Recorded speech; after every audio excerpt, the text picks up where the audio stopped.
20 باب اس کی 8ویں آیت سے 11ویں آیت تک ہم پڑھیں گے۔ یاد کر کے تو سبت کا دن پاک ماننا، 6 دن تک تو محنت کر کے اپنا سارا کام کاج کرنا، لیکن 7ویں دن خداوند تیرے خدا کا سبت ہے، اس میں نہ تو کوئی کام کرے، نہ تیرا بیٹا، نہ تیری بیٹی، نہ تیرا غلام، نہ تیری لونڈی، نہ تیرے چوپایا، نہ کوئی اور مسافر جو تیرے ہاں تیرے پھاٹکوں کے اندر ہو، کیونکہ خداوند نے 6 دن میں آسمان اور زمین اور سمندر اور جو کچھ ان میں ہے وہ سب بنایا، اور 7ویں دن آرام کیا۔ اس لیے خداوند نے سبت کے دن کو برکت دی اور اسے مقدس ٹھہرایا۔ خداوند کے کلام کا پڑھا جانا ہم سبوں کے لیے باعث برکت ہو۔ خداوند کی ضروری تشریف رکھیں۔ آئیے ہم دعا کریں۔ پہلے باب ہم اس حوالے کے لیے طرح شکر کرتے ہیں جو 10 احکام میں سے ہم نے پڑھا ہے۔ خدا باپ ہمیں اس حوالے کو سمجھنے کی توفیق دے، اور ہم اس حوالے کی جو اسپرٹ ہے اس کو سمجھ کر اپنے آپ کو تیری عبادت کے لیے اور باقی چیزیں جو اس حوالے میں درج ہیں ان کے لیے اپنے آپ کو تیار کر سکیں۔ خدا کی سنسی سے آمین۔ عزیز بہن بھائیو،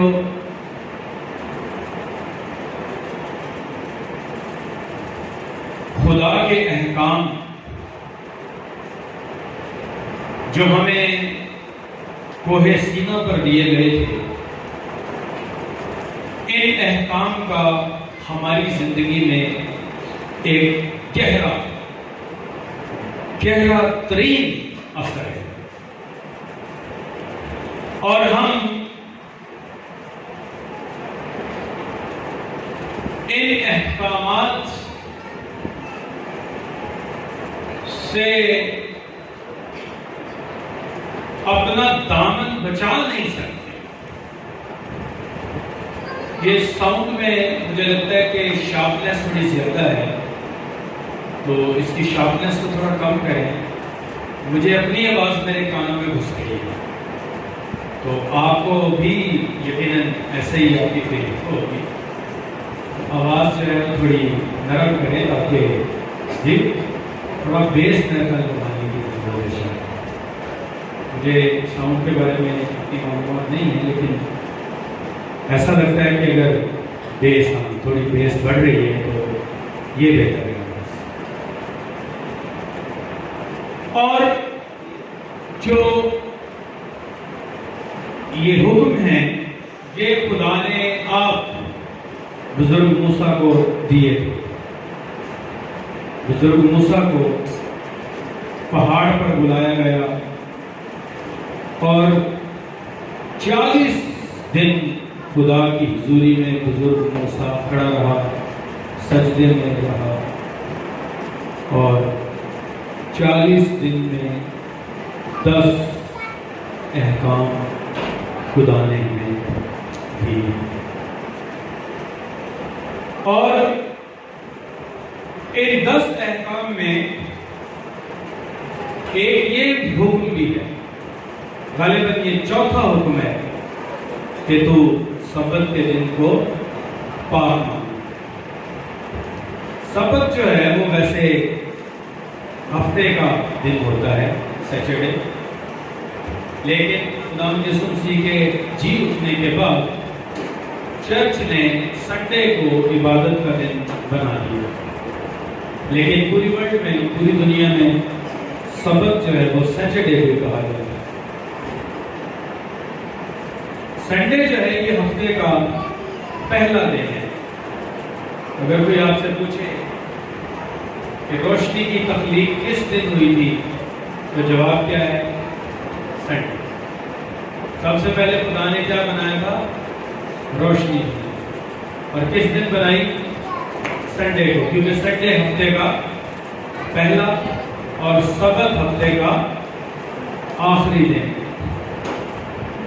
اور آرام کے لیے